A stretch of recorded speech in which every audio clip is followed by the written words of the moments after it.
Good evening. I'm John Yang. The developing trade war between the United States and China keeps ratcheting up. There are reports tonight China has suspended exports of rare earth minerals critical to automakers, semiconductor companies, and military contractors.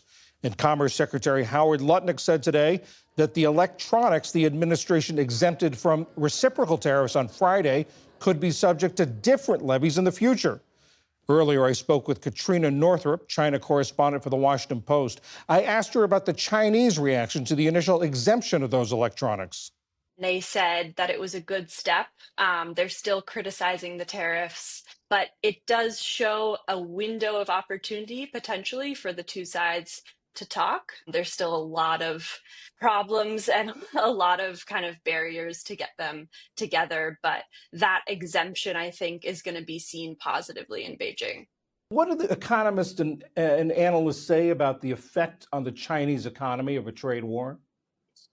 It's huge. The Chinese economy is not doing well. It's struggled to rebound from the pandemic. They've had a property sector crisis. They've had high youth unemployment. So they started at a bad baseline, and exports have been a really bright spot in the otherwise sluggish economy. Katrina, you're in Taipei, like most Western journalists, because of the restrictions that Beijing has put on Western journalists. Is it possible to tell, though, how this is affecting or the reaction of the Chinese people to this? It's hard to tell, but there's a lot of concern, like there is in the US, around a spiraling trade war. There are many supply chains built up in China around serving the American market. You talk about China sort of looking or interested in a deal, but outwardly they've been very defiant. Help us understand the Chinese reaction in response to all of this. Yeah, they've stood very firm. The people that we talk to say that they don't want to be seen as weak. They don't want to be seen as being pressured by Trump. And Trump seems to be waiting for Xi Jinping to call him. And Xi Jinping doesn't seem willing to make that call. So we're waiting to see what happens or whether we continue to escalate. I don't think that's out of the question. I think we could see more escalation before we see any type of negotiation. And is China prepared for that escalation? Do they have plans in their back pocket, as it were? Yeah, China has been preparing for a trade war with the US since the first trade war with the US in the first Trump term. And there's been a huge push to kind of create a more independent economy.